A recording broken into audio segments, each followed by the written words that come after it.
Day 3 of the 2024 Champion Showdown Chess 9LX saw the final 3 rounds of rapid Chess 960 action.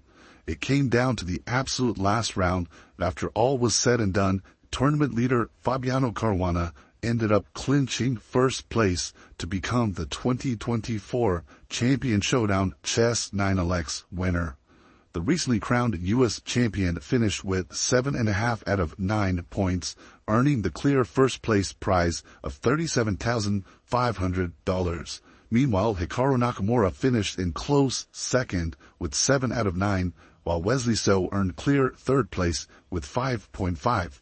Going into the games, I'll take you folks through the key moments of the day, starting with the first round that we had, round 7. Caruana entered the day with a half-point lead over Nakamura, and in this first game, he was black against Leinier Dominguez. Now, this one ended up in a draw. As you can see, the players reached the very, very equal knight in game.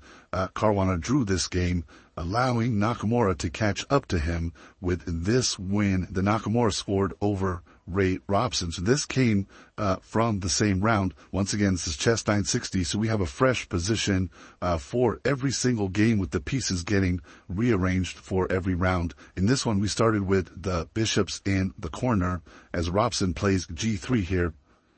Now can go c6, c4, g6, and quickly the players reach the very, very complicated structure, with white installing the bishop on d5 and then playing f3 and soon e4. But quickly it seemed like Nakamura actually got the better position here, as eventually he does trade this bishop off on d5, as white castles queenside, black is castled kingside. When white recaptures, all of a sudden we reach a structure that actually seems pretty good for black, who's ended up with a very strong bishop on this diagonal, as we have a situation with opposite sides castling. So rook e8 takes on f5, knight takes f5, and now black's position here seems very, very good. Queen to d7, c6. Nakamura starts to open up the position, especially around white's king. Now d5 comes in, knight takes d5, and at this point black's position is basically winning. Of course, still has to convert, as it's a very, very complicated situation, but b5, more pawn breaks to open up the queen side, and eventually here white's king essentially just gets too open. What has to give up the bishop, tries to bail out in the endgame, but does have to lose the exchange. So the queens come off, but black wins the exchange, pushes d3 to open up the bishop. a4 now, continue to go after the king. Rook takes f3, and Robson resigned here. So with this win, Nakamura was able to reach Fabi after round 7, as they will be tied going into the penultimate round 8. Going into round 8, Caruana would face Kasparov, and this game was quite complicated. From the opening, actually, it seemed like Caruana had a very, very reasonable position, but then he starts pushing his h-pawn, h4, h5, queen d8, and for some reason he goes h6 here, allowing Kasparov to essentially take over the king side with g5. So a bit of a strange mistake from Caruana, as now after g5, all of black's pieces are very, very strong, as black gets to play g4 soon. And this position was actually definitely trending Kasparov's way. The only thing going against Kasparov was, of course, the situation on the clock, as he was getting behind. As the game continues, white tries to defend here, shuffling the king over to the queen side, as black looks to open the king side up here with f4 and g3 breaking through. And black's position here was definitely looking very, very strong here. Kasparov now takes on h6. Probably should have just taken on f2 to open up the white king even further. Black would have had a huge advantage there, but queen takes h6, rook g3, now takes on f4, takes, and Caruana defends this very, very well. Knight to e3. Queen to h2, bishop to d3, and now a huge blunder from Kasparov. Rook over to f8. What he needed to do was play bishop to c6 just to quell the pressure on the c-file, not allow white to do anything with the rook. Instead, in the game after rook to f8, white can't take on c7 yet because f2 is hanging, and that would be too strong for black. But white starts with knight to f1, a backwards move hitting the queen. The queen is forced off the attack of the f2 pawn, and next white can grab the piece on c7 and have a decisive material advantage. So that's what ends up happening here. Now rook takes f2, queen to g5 from Caruana, and Kasparov resigned, as he doesn't have any real compensation for the piece, and white is ready to start collecting more material soon. So Caruana ends up winning this game while Nakamura can only draw his round against Oparin.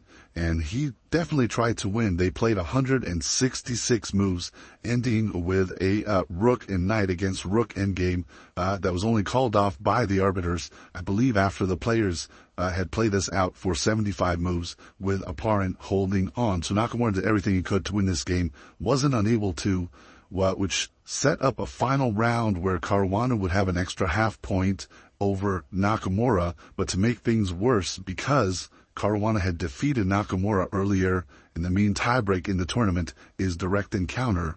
That means that in case of any ties, for example, if Caruana were to make a draw and Nakamura were to win the final round, Caruana would still be winning the title on tiebreak, since he did defeat Nakamura in their individual game. So in order for Nakamura to have any chance in the final round, he would have to win his last game against Sam Shankland and hope that Caruana loses his final round game against Ray Robson. Now, Nakamura did do his job. He ends up winning this game, although he was in trouble here against Shankland, who had a very, very nice position out of the opening, and at this point could have just retreated. For example, a move like knight to c3, black might play d5, and then bishop to g2.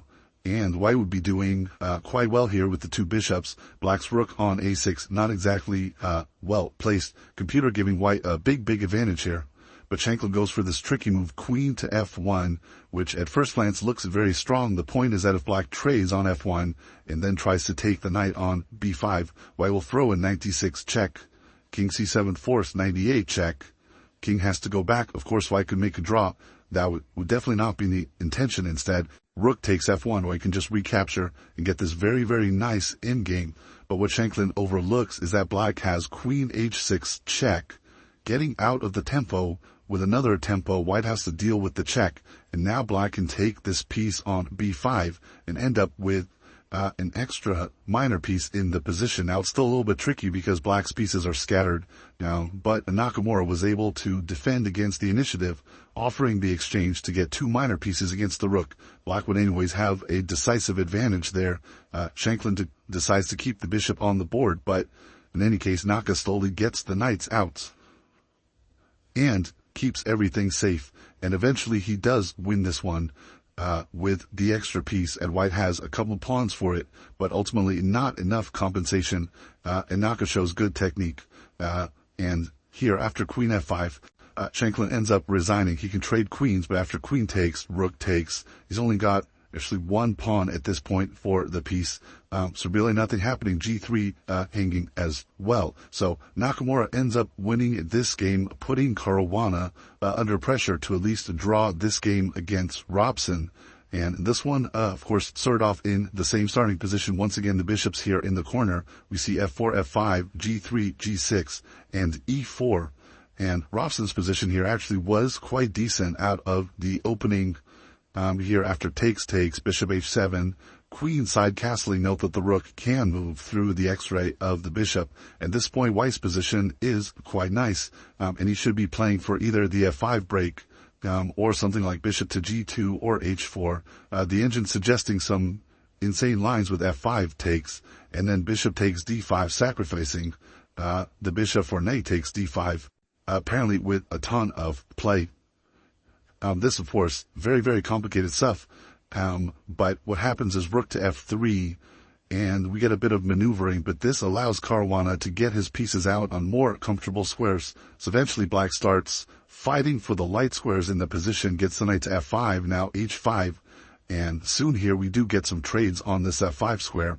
And what we end up with is this kind of middle game where it seems like black has the better minor pieces, especially the better dark-squared bishop, and slowly this one does turn in black's favor. As he gets h4 in, now the queens come off, bishop has to drop back, and black is able to win a pawn.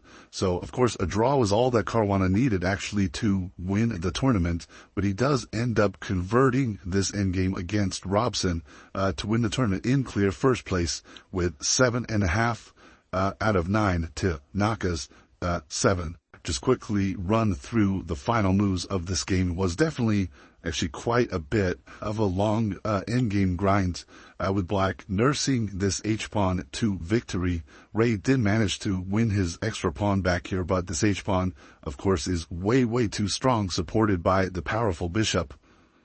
Now c5, black brings the king over to make sure the a-pawn doesn't run rook f2. Here Ray finally decides to give up the knight for the pawn. If he could trade off all the pawns, then of course this endgame would be a draw, but Caruana shows excellent technique here not to allow white to trade off that final pawn. And this, of course, makes black's life a whole lot easier in the end. So it took actually a bit more time here as black slowly rounds up the a-pawn. And here Ray tries c4. But white can just take this one. If the rooks get traded, then white can't approach the pawn. So rook to h4, but rook comes in. And now check. Rook comes back. King a6. And here Robson finally resigned, as black is just going to push c3 next move. And the pawn is running home. The extra piece, of course, decides. So with this game, Caruana did become the 2024 Champions Showdown Chess 9 Alex winner. Clear first place ahead of the field. In the tournament was the legendary world champion Garry Kasparov. He ended up finishing on an even score, 4.5 out of 9, but he ended his tournament with a nice in-game win against Sevian, the defending champion from last year's tournament. This game actually was quite interesting. I'll take you folks back to the critical moment, which happened back here after knight to b4. Very, very complicated endgame with tons and tons of pieces on the board. This is the last round, so the bishops started in the corner here. And at this point, Kasparov decides to take on b4, take on c5. Black goes knight d3 check, and white sacrifices the exchanger. King c2 takes on f4, g takes f4, but white gets this fantastic knight headed to the d6 square, and it turns out the white just has really, really tremendous compensation for the exchange. So b4 takes f5, and at this point black decides to just counter-sacrifice as his position is very, very difficult after f5. If g takes f5, there's bishop to g5, so white is winning back the material here. This knight on d6, the so-called octopus knight, as Kasparov would call it, just very, very strong, completely dominating black's position. So Sevian actually finds a very good resource here to give back the exchange and take on f5, and he does manage to defend his way to a drawn rook endgame, but this one ends up being a little bit trickier than it might appear on first glance. At this point, black plays the move king to b7, very natural move. This ends up being a losing move. Apparently had to play h5 in order to save the game, getting immediate counterplay with the h-pawn. But he makes one mistake with king to b7. All of a sudden e4. Now white is winning here, as black is just going to be too slow with the h-pawn.